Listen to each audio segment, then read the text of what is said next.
Ada sebuah riwayat yang meski masih diperdebatkan sebagai sebuah hadis oleh para ahli hadis, dianggap lemah sanadnya atau dhaif, namun cukup terkenal. Kisah tentang 4 raja dunia yang pernah ada. 2 di antaranya beriman dan 2 lagi adalah raja kafir dan zolim. Selamat datang di Jagat Kala, channel kisah-kisah bermakna di alam semesta.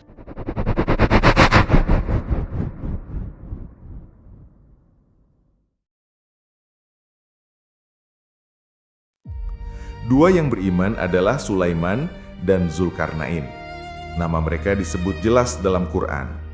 Sulaiman adalah putra Nabi Daud, seorang raja Israel.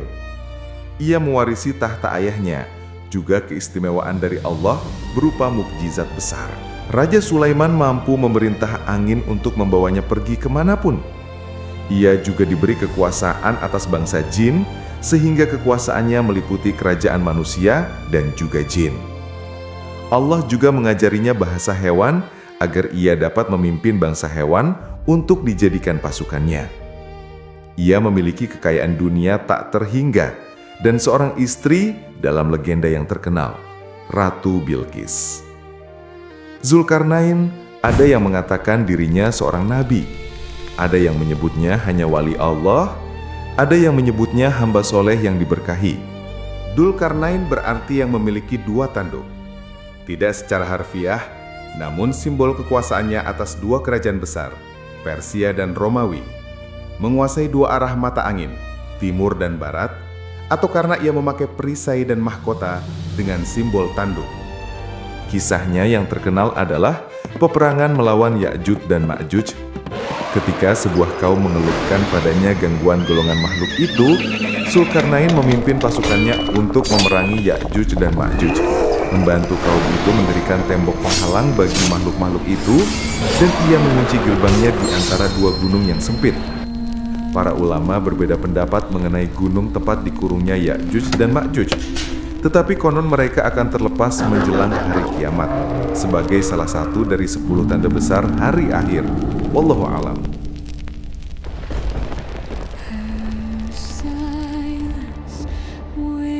Sedangkan 2 raja yang kafir, salah satunya adalah Nebukadnezar atau Bukhtannasar. Keberadaannya adalah hukuman Allah bagi Bani Israel yang telah membunuh para nabi mereka. Nebukadnezar berkuasa antara sekitar 605 sebelum Masehi sampai 562 sebelum Masehi. Ia zalim dan semena-mena, menindas Bani Israel dan memenjarakan banyak keturunan Nabi Yakub dan keturunan Nabi Daud. Kemungkinan ia memiliki banyak selir sebagaimana kebiasaan para raja Israel masa lalu. Yang terakhir adalah Namrud. Tidak ada nama Namrud secara spesifik disebut oleh Al-Quran. Tetapi namanya dikenal dalam riwayat Islam yang disebut sebagai tokoh antagonis era Babilonia kuno. Ia adalah pendiri peradaban Babylon, pendiri Menara Babel yang terkenal. Meskipun tak ada bukti fisik keberadaan Menara Babel yang tersisa saat ini pasca keruntuhannya 2500 tahun yang lalu, latar belakang Namrud sendiri penuh kontroversi.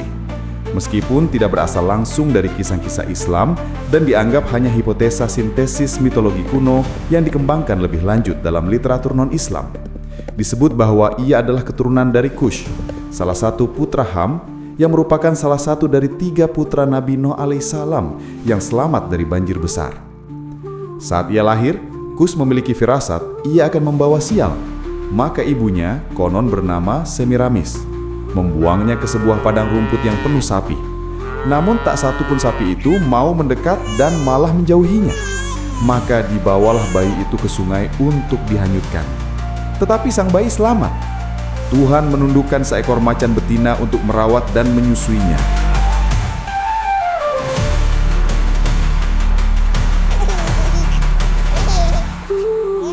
Para pemburu menemukan bayi itu di hutan dan membawanya pulang. Mereka menamainya Namrud.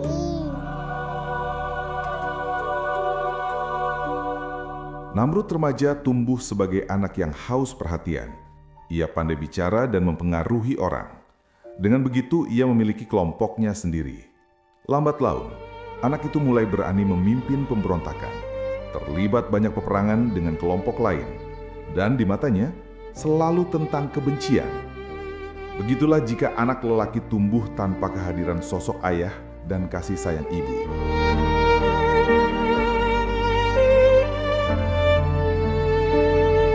Namrud menjadi liar dan gemar berperang. Semakin lama, pendukungnya semakin banyak. Pada akhirnya, ayahnya mendengar tentang pemberontakan kelompok Namrud. Ada yang bilang, ayahnya tak mengetahui bahwa sang pemberontak itu adalah Namrud, anaknya yang ia buang dulu. Namrud pun tak mengenali tentang ayahnya. Dua orang ayah dan anak yang tak saling mengenali itu pun terlibat pertempuran hebat. Dan seperti diceritakan, Namrud membunuh ayah kandungnya dalam peperangan itu. Maka ia resmi mengambil alih kerajaan milik ayahnya tanpa ia sadari. Setelah itu, dia memerangi raja-raja yang ada di bumi. Namrud bisa mengalahkan mereka sehingga dia bisa menguasai kerajaan di bumi dari timur hingga barat. Kekuasaan yang ia dapatkan sekaligus membuatnya jatuh cinta pada istri Kush, Semiramis, yang tanpa ia sadari adalah ibu kandungnya sendiri.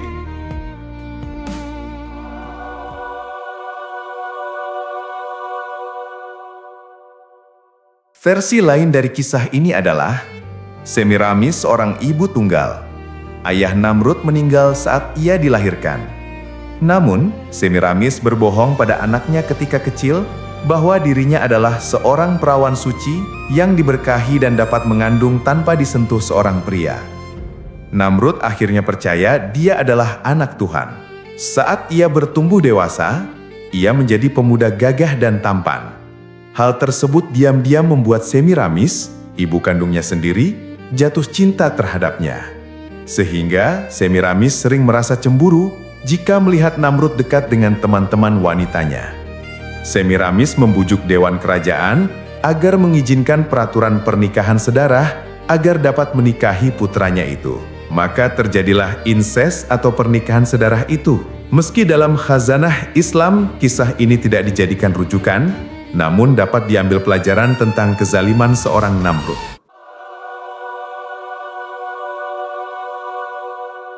Namrud dan rakyatnya menyembah berhala. Konon, raja para dewa adalah Dewa Marduk, sang dewa pelindung Babilonia. Ia dianggap sebagai dewa terbesar sekaligus yang terkuat di antara wujud dewa lainnya. Mereka membangun kuil penyembahan dan meletakkan sesajian. Suatu hari, menurut kisah dalam tradisi Midrash Yahudi dan beberapa riwayat Islam, Namrud membawa pasukannya dan seluruh rakyat Babylon melakukan perayaan festival tahunan. Semua orang pergi hingga Babylon lengang. Tetapi sekembalinya ke istana, Namrud dan pasukannya terkejut. Kuil mereka berantakan. Patung-patung kecil dan sesajian berhamburan seperti baru saja dihancurkan seseorang. Kemarahan menyeruak dalam dada Namrud. Jelas, ini merupakan penghinaan besar. Bagaimana mungkin ada orang yang berani mengacau di wilayah kekuasaannya? Sang raja terbesar dari timur hingga barat dunia.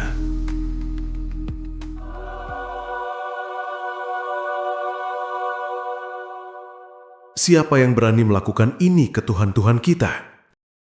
Ada seorang pemuda yang tinggal di sudut kota.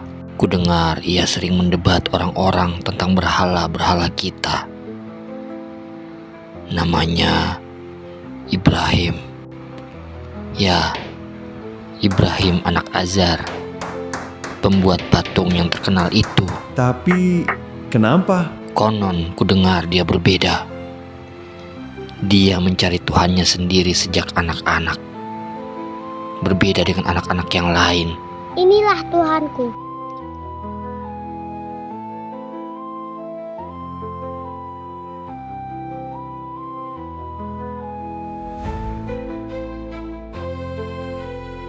Tuhanku tidak mungkin menghilang.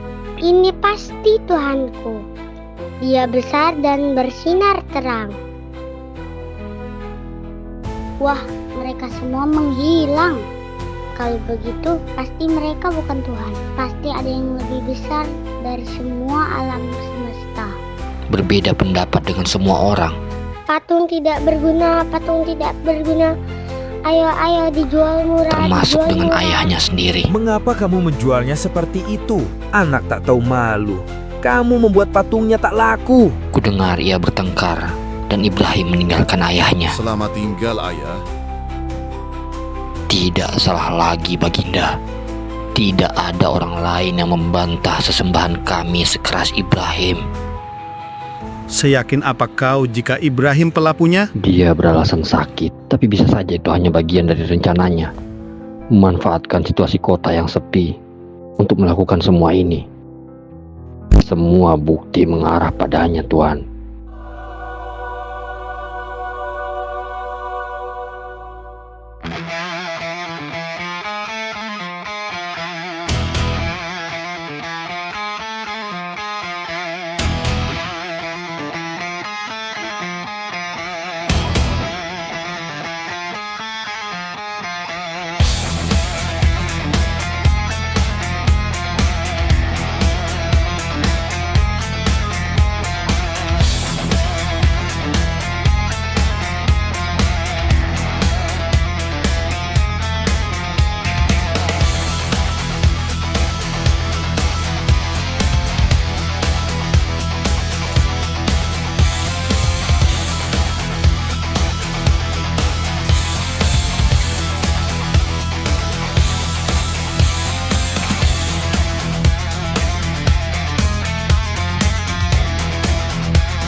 Ibrahim, buka pintunya.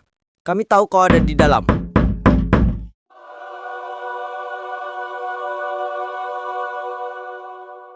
Ibrahim, mengapa kau menghancurkan Tuhan-Tuhan kami? Maaf Tuan, coba Anda perhatikan. Berhala besar itu satu-satunya yang tersisa dari kekacauan ini. Dan juga kapak itu dikalungkan di lehernya. Mungkin ia marah karena berhala-berhala kecil ini berebut sesajian yang kalian tinggalkan, sehingga dia menghancurkannya dengan kapak itu. Atau dia hanya tidak ingin ada berhala lain yang disembah kecuali dia.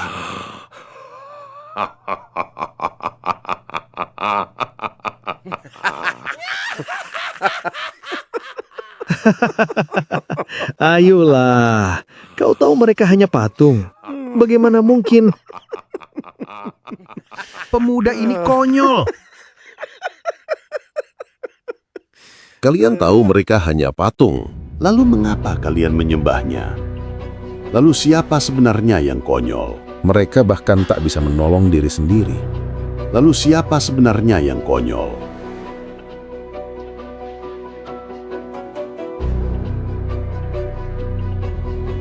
Baiklah, katakan padaku, siapa Tuhanmu? Tuhanku adalah Allah. Dia yang menghidupkan dan mematikan. Aku pun bisa menghidupkan dan mematikan. Mereka ini adalah dua terpidana mati. Nasib mereka ada padaku.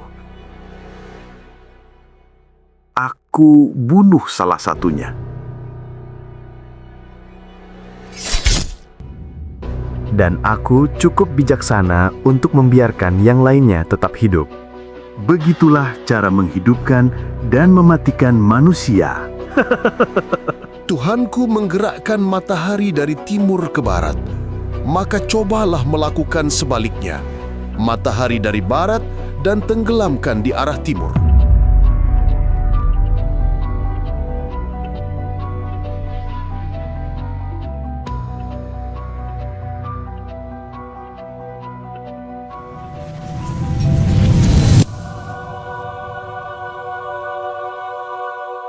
Ruang istana Namrud menghening.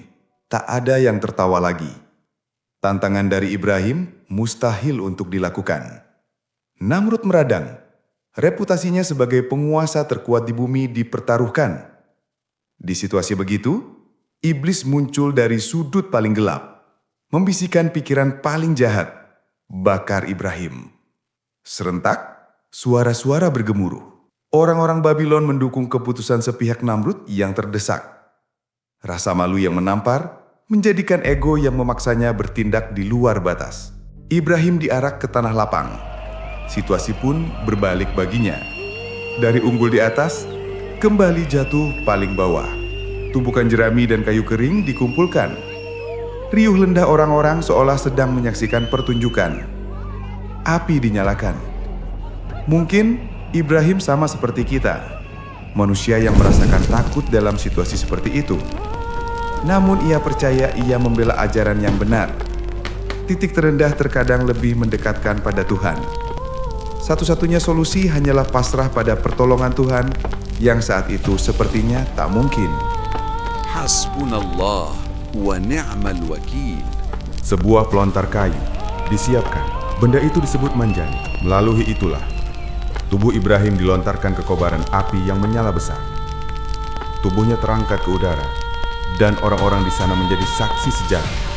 Seorang pemuda akan terpanggang karena menentang kehendak raja terkuat di bumi saat itu. Ibrahim menunggu detik-detik tubuhnya benar-benar jatuh ke api dan meninggalkan bumi.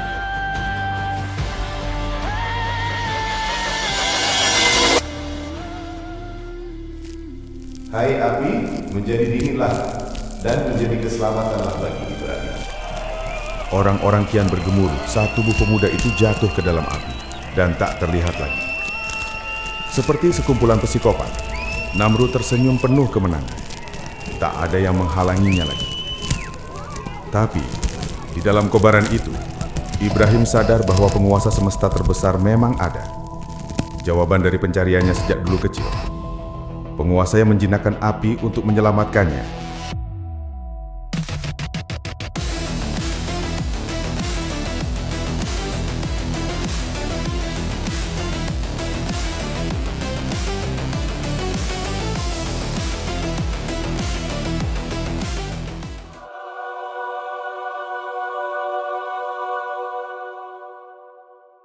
Ketika api akhirnya padam, orang-orang terkejut. Sosok manusia yang mereka kenal masih tersisa di titik di mana ia seharusnya hangus. Sebagian menjadi takut, sebagian menjadi pengikut. Api yang membakar Ibrahim menjadi api kebenaran bagi orang-orang Babylon yang akhirnya percaya pada Tuhannya Ibrahim. Namun, tidak dengan Namrud dan pengikutnya. Mustahil. Ini tidak mungkin. Sembahlah olehmu Allah dan bertakwalah kepadanya. Yang demikian itu adalah lebih baik bagimu jika kamu mengetahui. Gengsi menutupi hati mereka. Alih-alih beriman, Namrud justru menantang akan berperang dengan Allah. Maka Allah mengutus seorang malaikat untuk memberinya peringatan. Tetapi 2 kali malaikat dalam wujud manusia itu ditolak bahkan diusir oleh Namrud. Pada kunjungan ketiga, utusan Allah itu meminta Namrud menyiapkan pasukan, karena ia pun akan datang membawa pasukan. Siapa sangka, Namrud benar-benar menyiapkan pasukan perangnya. Ketika Namrud dan pasukannya telah siap menunggu di tempat yang ditentukan, Allah mengirimkan ribuan nyamuk dari langit.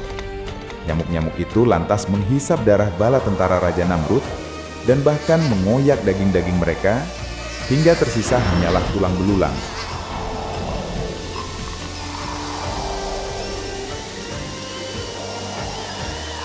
Salah satu nyamuk masuk ke telinga Namrud dan tinggal di kepalanya, membuat Namrud pusing dan kesakitan. Konon, Namrud masih hidup hingga 400 tahun lamanya setelah peperangan itu. Selama 400 tahun itu pula lah ia berusaha mengeluarkan nyamuk itu dari kepalanya, namun selalu gagal.